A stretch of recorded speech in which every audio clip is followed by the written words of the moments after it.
ጤና ይስጥልን ውድ የሐመር ሚዲያ ቤተሰቦቻችን እንደምናላችሁ በያላችሁበት ሁኔታ ውስጥ ሁሉ እንደያላችሁበት ሁኔታ ሰላምታችን ይድረሳችሁ። የሐመር ሚዲያ የመረጃ ሰዓታችን ነው ጀምሯል። እንደተለመደው አጫጭር ጉዳዮችን በቅድሚያ ወደ እናንተ እናደርሳለን። ከዚያም ደግሞ የሐመር መረጃችን ትኩረት የሚያደርግበትን ጉዳይ ደግሞ እንዲሁ ወደ እናንተ እናደርሳለን። ዛሬ የተሰሙ በርካታ መረጃዎች አሉ። ከነዛ ውስጥ መራርጠን እናንተ ይጠቅማሉ፣ እናንተን ይመጥናሉ ያልናቸውን መረጃዎች ወደ እናንተ እናደርሳለን።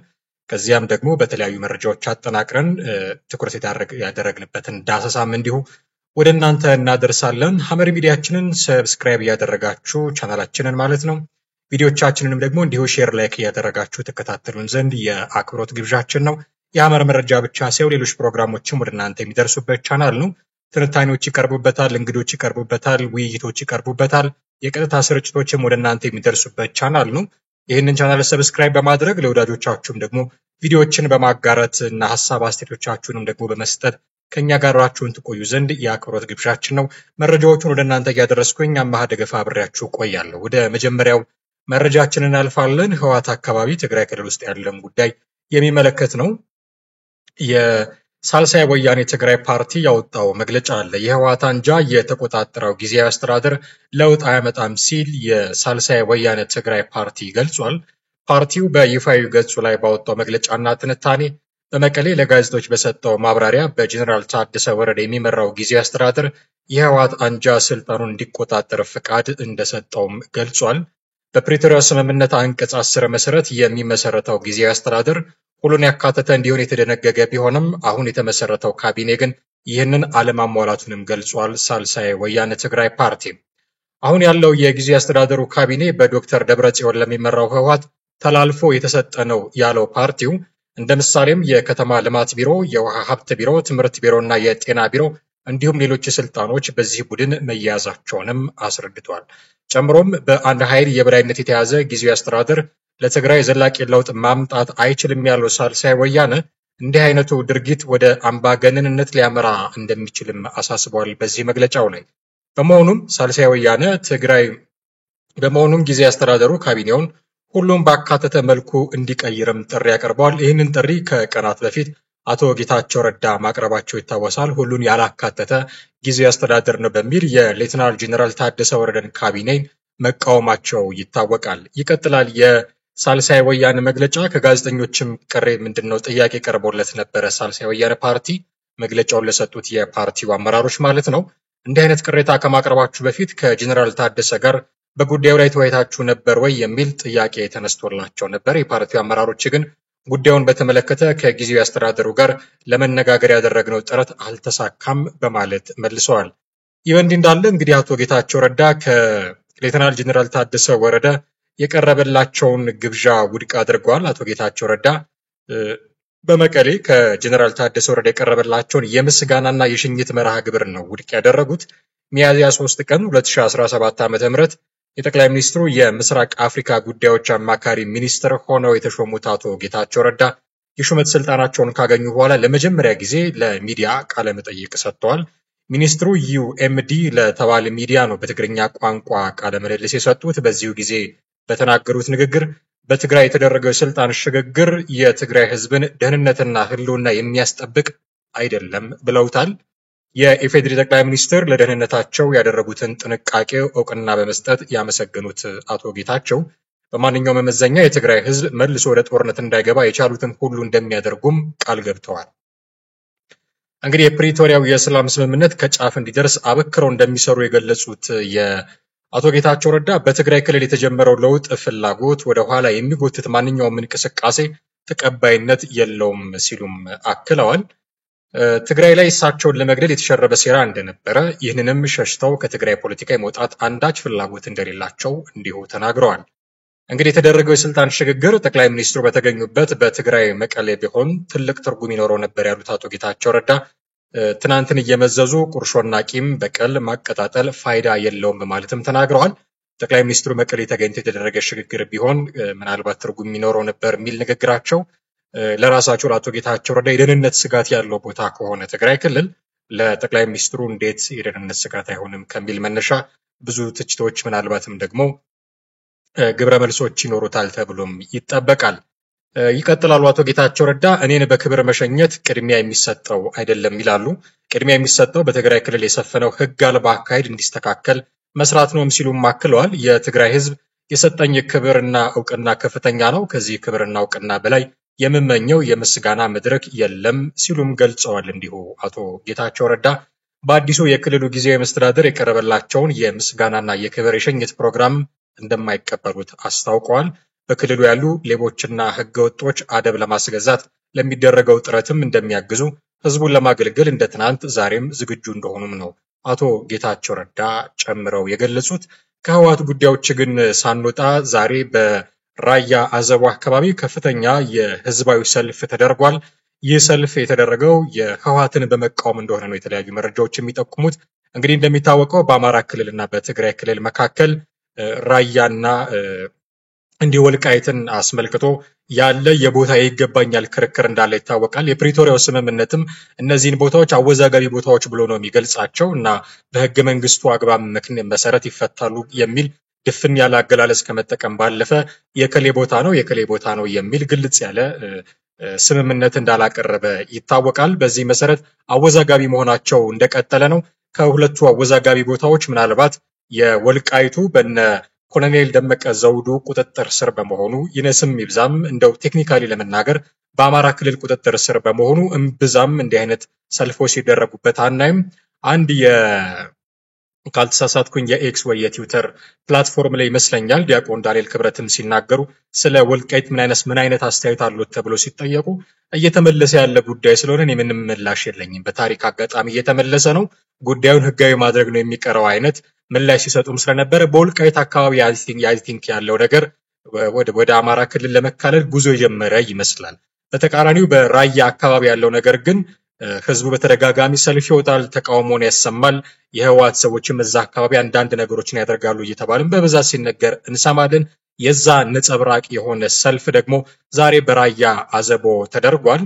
ይህንን ሰልፍ እንግዲህ የህወሓትን አገዛዝ የህወሓትን አንዳንድ እንቅስቃሴ በመቃወም የተደረገ ሰልፍ እንደሆነ ነው ለማወቅ የተቻለው ማለት ነው።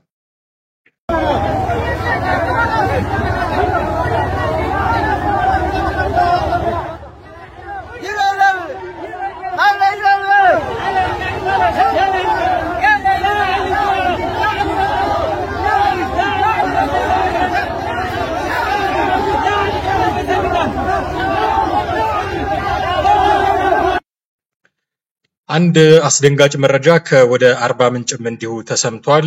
የባልና ሚስት የነበሩ ሰዎች ናቸው። በመሃል ግን ነፍስ መጠፋፋት ደረጃ ደርሰዋል። ጉዳዩ እንደዚህ ነው።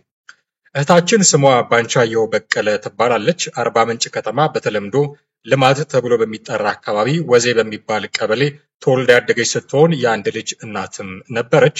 ከ6 ዓመት በፊት ከባለቤቷ ጋር አንድ ላይ የኖሩ ብዙም ሳይቆዩ ይለያያሉ። እንዲሁም እሷ በእናቷ ቤት ሆነው አንዳንዴ በውጭ ይገናኙ እንደነበረም ነው መረጃው የሚጠቁመው። እሱ ብዙ ጊዜ ወደ ቤትሽ ተመለሽ ይላት እንደነበረም ነው መረጃው ጨምሮ የሚገልጸው። ነገር ግን ትናንት ማለትም በቀን 14 8ኛ ወር 2017 ዓ.ም ከረፋዱ 4 ሰዓት አካባቢ ከመኖሪያ ቤቷ ጠርቶ ወደ ውጭ በማስወጣት ትንሽ ከተነጋገሩ በኋላ የልጁን እናት በሽጉጥ ገድሎ ወዲያው በመጣበት ባጃጅ ወደ ፖሊስ ጣቢያ በመሄድ ለፖሊስ እጁን እንደሰጠ ነው የሚነገረው። እናት ብቸኛ ልጅ እንደነበራቸውም ነው መረጃው የሚገልጸው። የተለያዩ እንግዲህ እንዲህ አይነት መሰል ወንጀሎች በተለያዩ አካባቢዎች ሲደርሱ እንሰማለን። ተነጋግሮ መግባባት እያለ ችግሮችን በውይይት መፍታት አለዛም ካልተቻለም እንደው በጣም አንገብጋቢ ሆነም ጉዳይ ከተፈጠረ በሰላም መለያየት እያለ እንዲህ ባለ መንገድ ቂም በቀልን መወጣት ወይም ደግሞ የኔ ካልሆንሽ እንደዚህ ካልሆንሽ ብሎ ደግሞ እርምጃ መውሰድ በጣም ኋላ ቀር የሆነ አካሄድ ነው። ልዩ ጥንቃቄ ሊደረግበት የሚገባ ነው የሚል እምነት አለን። መረጃው ግን በትላንትናው ዕለት የአንዲት እናት ልጅ የነበረች እና የቀድሞ ባለቤቷ የነበረ ሰው በተኮሰባት ጥይት መገደሏን ነው መረጃው የሚያሳዩ። ውድ ተመልካቾቻችን እነዚህ መረጃዎች እንግዲህ ዛሬ የሰማናቸው ከተለያዩ የመረጃ ምንጮች ያገኘናቸው መረጃዎች ናቸው። ወደ ትኩረት ወደምናደርግበት ጉዳያችን ደግሞ እናልፋለን። እንደሚታወቀው አማራ ክልል ውስጥ ለረጅም ጊዜ የቆየ ውጊያ እንበለው ጦርነት እየተደረገ እንደሆነ ይታወቃል። በዚህ ጦርነት መሃል እውነት ይሁን ውሸት የማይታወቁ መረጃዎች በስፋት ሲዘዋወሩ እንሰማለን። እውነትነታቸው ወይም ደግሞ ሐሰትነታቸው የሚታወቀው ብዙ ጉዳት ካደረሱ በኋላ ይሆንና ደግሞ ጊዜውን ያልጠበቀ የመረጃ ማጣራት ጉዳይ ይደረጋል። አንዳንድ ጊዜ ፈጥኖ እነዚህን ጉዳዮች ማጣራት የሚያደርሱትን ጉዳት መቀነስም ነው ብዬ አምናለሁ። የሆነ ሆኖ ግን አማራ ክልል ውስጥ ከሚደረጉት ጉዳዮች ከሚደረገው ውጊያ ጋር ተያይዞ በርካታ ምንጫቸው ያልታወቀ እውነትነታቸው ያልታወቀ በርካታ መረጃዎች ወደ ህዝብ ሲሰራጩ እናስተውላለን። ብዙዎቹ ለማለት እንግዲህ የተቆጠረ ጥናት የለንም፣ ግን በከፊል ውሸት ይሆናሉ፣ በከፊል እውነት ይሆኑና ደግሞ መነጋገሪያነታቸው ከበረደ በኋላ እውነትነታቸው ሲረጋገጥ በተለያየ አጋጣሚ እናያለን።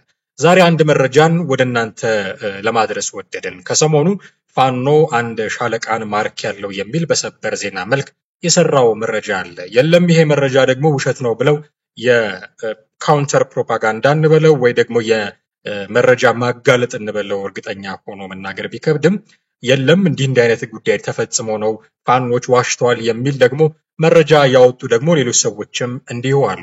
ከዚህ ነገር ጀርባ ያለው ትክክለኛው እውነት ምንድነው የሚለውን ቀጥሎ ካጠናቀርነው መረጃ ሰምተን እንመለሳለን።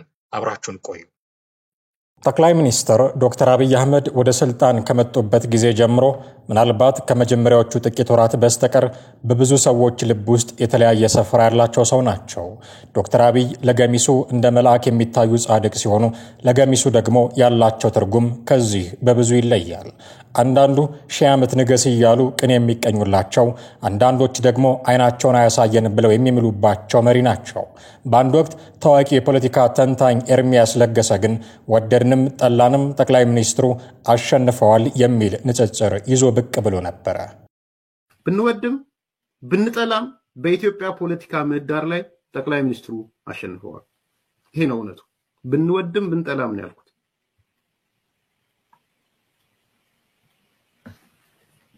አንደኛ ጠቅላይ ሚኒስትሩ የህወሓትና ታጣቂዎችን ጉልበት ሰብረዋል፣ መቅኒያቸውን አፍስሰዋል። የተግባር ማለት ይሄ ነው። ጉልበታቸውንም ነው የሰበሩት፣ መቅኒያቸውንም ነው ያፈሰሱት። በተግባር አሸንፈዋል። ሁለተኛ ጠቅላይ ሚኒስትሩ ትላንትና ሁለት መንግስት አለ፣ አንደኛው በእኔ የሚመራ ሁለተኛው በጠቅላይ ሚኒስትሩ የሚመራ ሲሉ የነበሩትን ሰዎች በተግባር ቋንጃቸውን ሰብረዋቸዋል። ሁለተኛው ይሄ የተግባር እርምጃ ማለት ይሄ ቋንጃ ሰብረዋል። ብንወድም እንጠላም ነው ያልኩ ያለው። ሶስተኛ ጠቅላይ ሚኒስትሩ የአማራውን ማህበረሰብ ከኔ ውጪ ማነቃነቅ አይችሉም በሚል የተኮፈሱትን ነገዱ አንዳርጋቸው ተንከራታች ዲያስፖራ ሆነዋል። ተንከራታች። በተግባር ማሸነፍ ማለት ይሄ ነው። ፎርቴሎስ ኦፍ ፓወር ህግጋት 9 ስታሸንፍ በቃላት ብቻ ሳይሆን በተግባር አሸንፍ። ሶስተኛ ደረስኩ አይደል? አራተኛ ለጠቅላይ ሚኒስትሩ ሮድማፕ የሰጠሁት እኔ ነኝ፣ ከኢሳያስ ያገናኘሁት እኔ ነኝ፣ እኔ በሚል የ50 ዓመት የፖለቲካ ህመም የተጣባው ደዌ የተመታው ደዌ አቶ አንዳርጋቸው ጽጌ ዛሬ በእንግሊዝ ሀገር በአንዲት ክፍል ውስጥ በስቱዲዮ ውስጥ ቁጭ ብሎ ይቆዝማል፣ ያለቅሳል። በነገራችን ላይ ያለቅሳል። ለሰዎች በደወለ ቁጥር ለቅሶን ነው የሚያሰማው። እኔ እኮ ማለት እንዲሆኜ ፕሬዝዳንት ተደረግ ተብዬ ምናምን ተብዬ ይሄ ወደ ኋላ ሄዶ ሲያሬጅ ሰው ሪግሬት የሚያደርገው ነገር አለ አይደል? እሱ ጀምሮታል። በነገራችን አለኛ ፕሬዝዳንት ምለውንም አትዋሻቱ አንዳርጋቸው ባለኝ መረጃ መሰረት የትምህርት ማስረጃን አምጣ ተብለ የትምህርት ማስረጃ ስላላቀረበ ነው አቶ አንዳርጋቸው ፕሬዝዳንት ያለው። ኔፓ ነው፣ ምንም የትምህርት ማስረጃ የለው። አትዋሽ። ካለስ ያውጣና በዚህ ትምህርት ይሄን ባችለር ይሄን ማስተርስ በልና ለሰው አሳይ። እንዴት አድርገው እንትን ይበሉት ይሹሙት። ኢነኒ ኬዝ እኔ አሁን አቶ አንዳርጋቸው ላወራ አይደለም። ደረጃ በደረጃ ዛሬ ስቱዲዮ ውስጥ ቁጭ ብሎ ነው እየሰራ ያለው። የሚመገበበትና የሚተኛበት አንድ ስቱዲዮ ነው። ከዚህ በላይ የተግባር ማሸነፍ አለ ወይ ነው ጥያቄ። አሁን የጠቀስኩላችሁ አራት አካላቶች በተግባር ተሸንፈዋል። አምስተኛ ጠቅላይ ሚኒስትሩና መንግስታቸው አልቆላቸዋል። አንድ ሐሙስ ነው የቀራቸው ቀባሪ አጡ እንጂ በ3 ወር አዲስ አበባ እንገባለን በ3 ወር ጉዳዩ ያልቃል ሲሉ የነበሩት በኮቴሽን ኢንጂነር ይልቃል ጌትነት ዛሬ እጅግ ሲጠየፉት የነበረውን የ30 ዓመት ፍጹም አምባገነን የሆነውን የኢሳያስ አፈወርቂን ዳይፐር ለዋጭ ሆነዋል። አሳዛኝ ዜና ነው። አሳፋሪ ዜና ነው። የእድሜ መጨረሻ ላይ ዳይፐር ለዋጭ ስትሆን ያሳዝናል፣ ያሳፍራል። የተግባር መሸነፍ ማለት ግን እሱ ዛሬ ኢሳያስ የሚንቆለጳጰሰው በእነ ኢንጂነር ይልቃል ትላንትና ጥንብርቁሱን ያወጡት ሰውዬ ያንቆለጳጵሱታል። ዛሬ መሄጃ ስለጨነቀ ዳይፐር ቀያሪ የምትሆነው ለዛ 79-80 ዓመት ሽማግሌ 30 ዓመት አምባገነን ሆኖ ህዝቡን የገደለና የጨረሰ ወጣቶቹን ያስወጣ ባዶ ሀገር የተረከበ ሰው ጫማ ስር የምትወድቀው ስትሸነፍ ብቻ ስታሸንፋል። እንዲህ ባለ መንገድ ስለ አሸናፊነታቸው የሚወራላቸውን መሪ ገለል ለማድረግ ደግሞ ተኝተው የማያድሩ አሉ። ዓላማችን 4 ኪሎ ገብቶ ስርዓት መቀየር ነው ያሉ ሰዎች ነፍጥ አንግበው ጫካ ከገቡበት ጊዜ ጀምሮ የሚያሰሙት ብሔራዊ መዝሙራቸውም ይኸው ነው። በግልጽ የሚነገር መፈክራቸው፣ ያልተሸሸገ ህልማቸው የዶክተር አብይን መንግስት እንዳይኖር አድርጎ አገር መምራት ነው። ዓላማቸው በማንኛውም መንገድ በአደባባይ ነው ይሄንን የሚሉት። በማንኛውም መንገድ ከማንኛውም አካል ጋር ሆኖ ጠቅላይ ሚኒስትሩ መጣል አለ። ከማንኛውም አካል ነው የሚሉት። ከማንኛውም አንደርላይን አድርገው ትክክለኛ ነው ብለው ነው የሚያምኑት። ምክንያቱም የነዚህ ሰዎች ዓላማ ጠቅላይ ሚኒስትሩ መንግስት ማፍረስ እንጂ ሀገር ማስተዳደር አይደለም። ለጠቅላይ ሚኒስትሩ ያላቸው ጥላቻ ሀገር ቢፈርስ ይሻላል ጠቅላይ ሚኒስትሩን ስልጣን ላይ ከመያዝ የሚል አቋም ያላቸው እነዚህ ሰዎች የኢትዮጵያ ህዝብ ራሱን መከላከል ያለበት ሀገርን የማዳን አይደለም። የነዚህ ሰዎች እንቅስቃሴ የአማራ ህዝብ መደበቂያ ነው ያደረጉት፣ ምሽግ ነው ያደረጉት እንጂ ለአማራ ህዝብ አንድ ጠብ የሚል ሐሳብ የላቸው። አንድ ጠብ የሚል የአማራ ህዝብ ጥያቄ በዱር ቤቴና በረሃ ስለወረድሽ የምትመልሺው ጥያቄ አይደለም። ማሰብ ለአማራ ህዝብ ውግንና ቢኖራቸው የአማራ ህዝብን እንደዚህ አይነት መቀመቅ ውስጥ አይከቱትም ነበር።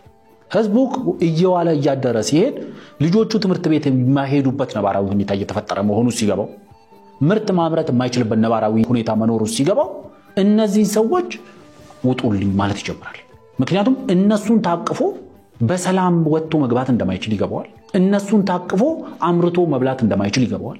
እነሱን ታቅፎ ልጆቹን ትምህርት ቤት መላክ እንደማይችል ይገባዋል።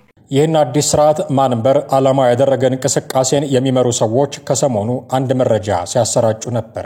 በውጊያ ሜዳ ላይ በአውደ ግንባሩ ሰፈር አንዳች ሰበር ዜና ተገኝቷል ብለው አንድ የመከላከያን ዩኒፎርም የለበሰ ሰው እያሳዩ ሻለቃውን ማረክ ነው የሚል መረጃ አሰራጩ። ስራዬ የሐሰት መረጃዎችን ማጋለጥ ነው የሚለው ኤርሚያስ ለገሰ ደግሞ የለም በግዳጅ ላይ የነበረ ለበዓል ቤተሰቡ ሊጠይቅ የወጣ በሲቪል እንቅስቃሴ ላይ የነበረ ሰው ነው ያዛችሁት የሚል አዲስ መረጃ ይዞ ብቅ አለ። እንግዲህ ሰሞኑን የፋኖ አመራሮች እና የፋኖ ሚዲያዎች በሰበር ዜና መረጃ ሰጥተውናል እና በሰጡን የሰበር ዜና አንድ ጫን ያለው ለገሰ አሊ የሚባል ሰው በጦርነት መማረካቸውን ነግረውናል።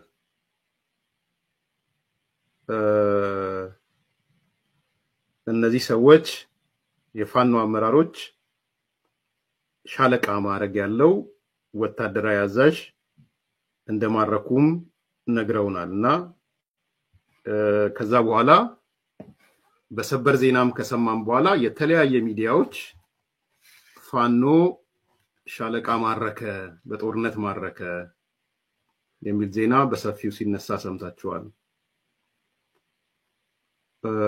ያልሰባውበት ሚዲያ የለም። ተሰሚነት ካላቸው እስከ ተለያየ ሚዲያዎች ይሄንን ዜና ሰምተናል። ከዛ በኋላ ይሄ ተማረከ፣ በጦርነት ተማረከ ወይም ሻለቃ አዛዥ ተባለው ሰው በኔ በኩል ቤተሰቦቹ ደውለውልኛል። ለቅርቢያው አካባቢ ያሉ ድምጽም እንዳለኝ በዚህ መግለጽ ፈልጋለሁ። ድምጽም አለኝ። ለዚህ ነው ብርቱካን ቁጥር 2 ያልኩት። የብርቱካን ቁጥር 2 ድራማ የተሰራ ነው። ጠቅላላ ሚዲያውን ሄዱና ተከታተሉት።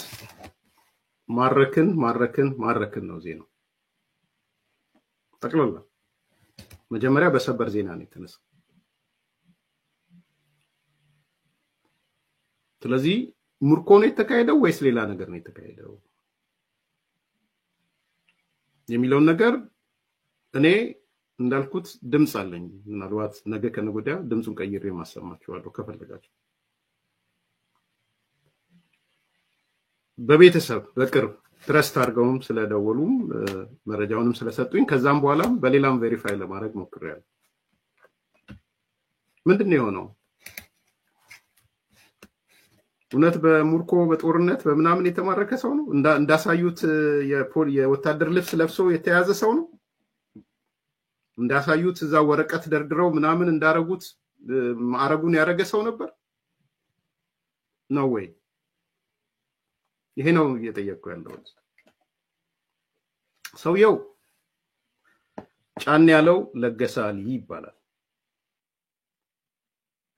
ይሄ ሰውዬ መከላከያ የገባው በ1991 ዓመተ ምህረት ነው። በ1991 ዓመተ ምህረት ነው። በትግራዩ ጦርነት ወይም በሰሜኑ ጦርነት ወቅት ደብረ ዘይት የጤና ሳይንስ መኮንን ወይም በሕክምና ተማሪ ነበር። የጤና ሳይንስ መኮንን ተማሪ ነበር። ዲግሪውን ይዟል። ዲግሪውን ከያዘ ጀምሮ እየሰራ ያለው አሁንም እየሰራ ያለው ሐዋሳ ቶጋ ካምፕ ነው እየሰራ ያለው። በቶጋ ካምፕ መከላከያ ውስጥ ነው የሚሰራው። ሕክምና ነው የሚሰራው። የጤና ረዳት ወይ የጤና ምናም ማለት ነው። የጤና እንትኖች አሉ። የጤና መኮንኖች አሉ። ከዛ በኋላ ለአመት በዓል ወደ ቤተሰቦቹ ሄደ። ይሄ ሰው ሲቪል ለብሶ ነው ሄደው። ቤተሰቦቹ ያሉት ወሎ ነው። ወደ ወሎ ወደ ቤተሰቦቹ ሄደ።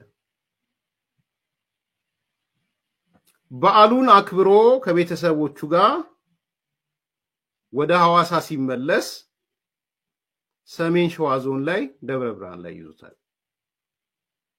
በሲቪል ነው ያዙት። just የሕክምና ስራ የሚሰራ ነው። ከዛ ከያዙት በኋላ መታወቂያ ምናምን ሲያረጋግጡ ሻለቃ ነው፣ ሐኪም ነው። ከመኪና ወርደው የመከላከያ ልብስ አልብሰው ፎቶ አነሱት። መከላከያ ልብስ ለብሰው ማለት ፎቶ አንስተው ተዋክተን ማረክን ብለው ሰበር ዜና ሰሩ። ሚዲያው ተጥለቀለቀ ማለት ነው። ይሄ የኦዲዮ አለኝ ብያቸዋል። ዝም ብዬ አይደለም እናገረው። በጣም ትረስት ከማረጋቸው ሶርሶቼም ነው እየተናገርኩ ያለሁት። ምናልባት መንግስትም አዌር ነው አይደል አላቅም። እውነት ለመናገር የመንግስት አካላትም ማገኛቸውም ሰዎች ቢኖሩ አልነገርኳቸው ወይም አልጠየቅኳቸውም። ኮንፊርም ለማድረግ አልጠየቁ አላስፈልገኝም። ስለዚህ የሆነው ምንድነው? ባጭሩ ይሄ ሰው ልክ ነው። ጫን ያለው ለገሰ አሊ ይባላል። ሻለቃ ነው። በ1991 ነው መከላከያን የተቀላቀለው። በትግራይ ጦርነት ወቅት የደብረ ዘይት የጤና መኮንን ውስጥ የጤና መኮንን ዲግሪውን ተቀብሏል። ከዛ ዕለት ጀምሮ እስከ ያዝን እስከሚሉት ድረስ ተመድቦ የሚሰራው ሐዋሳ ቶጋ ካምፕ የመከላከያ ካምፕ ውስጥ ነው። ይሄው እኔ መረጃ እንትንም እየሰጠው ነው። ሐዋሳ ቶጋ ካምፕ ብያለሁ። ቶጋ ካምፕ ታውቁታላችሁ። ሐዋሳ ያላችሁ ሰው ልገቡ ውስጥ በሐዋሳ ያለው አሁን እንግዲህ ዘለግ ካላለ እኔ በነበርኩ ሰዓት ወደ መውጫው አካባቢ ያለ ማለት ነው፣ ወይም ወደ መግቢያው ላይ ያለ። ይሄ ሰው ለበዓል ዝግጅት ወደ ቤተሰቦቹ መጣ። ቤተሰቦቹ ጋር ቆየ፣ ጨረሰ። ወደ ስራው ሲመለስ ደብረ ብርሃን ላይ ሰሜን ሸዋ ላይ ያዙት። ሲይዙትም በሲቪል ነው ያዙት። አወረዱና የመከላከያ ልብስ ፈልገው አልብሰው ሰበር ዜና ብለው ማረክን ብለው አወሩ። ትክክለኛው መረጃ የትኛውም ቢሆን ከነዚህ ጉዳዮች ሆድና ጀርባ መሆን ግን አንድ ቁም ነገር እንቀስማለን። በዚህ ዘመን የተደረገውን እንዳልተደረገ ተፈጥሮ የከረመውን እንዳልተከሰተ ያደረጉ ፕሮፓጋንዳ መስራት የውጊያዎች ሁሉ ቁንጮ መሆኑን። እንግዲህ ውድ የሐመር ሚዲያ ተከታታዮቻችን እንደተመለከታችሁት ሁለት የተለያዩ አይነት መረጃዎች ደግሞ አሉ ማለት ነው። ፋኖ ማርኪያ ያለው ሻለቃ አለ እና ኤርሚያስ ለገሰ ደግሞ የለም በውጊያ ላይ የተማረኩ ሳይሆን በሲቪል እንቅስቃሴ ላይ ያሉ ቤተሰቦቻቸውን ለባል ጠይቀው ሲመለሱ የተያዙና ሻለቃ መሆናቸው ሲታወቅ ለፕሮፓጋንዳ ፍጆታ ያዋሏቸው ናቸው የሚል እምነት እንዳለውና ተአማኒ ከሆኑ ምንጮች ያጣራውና ቤተሰቦቻቸውም ደግሞ አምኖት ደውለው የነገሩት ነገር እንደሆነ ነው የተናገረው። የድምጽ ማስረጃም አለኝ አስፈላጊ ከሆነ ድምጻቸውን ቀይሬ ወደ እናንተ አደርሳለሁ የሚል መረጃ ሲያቀርብ ሰምተናል። በጥንቅሩ ላይ ወደ እናንተ ለማድረስ እንደሞከር ነው መረጃው የትኛውም ይሁን ትክክልም እውነትም የትኛውም ይሁን ግን ሁሉም መረጃ በጊዜ ቶሎ ተጣርቶ ጉዳት ከማድረሱ በፊት እና ግለሰቦችንም የታገቱ ወይም የተያዙ የተማረኩ ሰዎችንም ከማስጨነቁ በፊት ግን ቶሎ መጣራት የሚቻልባቸው መንገዶች ቢኖሩ ጥሩ ነው የሚል መልከታም አለን። የዛሬው መረጃ ሰዓታችን እንዲህ ባለ መልኩ ተጠናቋል። ውድ ተመልካቾቻችን አብራችሁ ቆይታ ያደረኩት አማሃ ደገፋ ነኝ። ሐመር ሚዲያ ቻናላችንን ሰብስክራይብ አድርጉ፣ የደውል ምልክቱን ብትጫኑም እንዲህ ያሉ መረጃዎችና ሌሎች ፕሮግራሞቻችን ወደ እናንተ ሲደርሱ በቀዳሚነት ይደርሷችኋልና እሱን ማድረጋችሁን አትዘንጉ። ቪዲዮቻችንን ሼር እና ላይክ ብታደርጉ ደግሞ እንዲህ ያሉ መሰል ፕሮግራሞች ብዙዎች ጋር እንዲደርሱ ትረዱናላችሁና ያንን ማድረጋችሁን አትዘንጉ እያልን የዛሬውን የመረጃ ሰዓታችንን እንዲህ እናጠናቅቃለን። አብራችሁን ስለቆያችሁ እጅግ አድርገን እናመሰግናለን። ጤና ይስጥልን።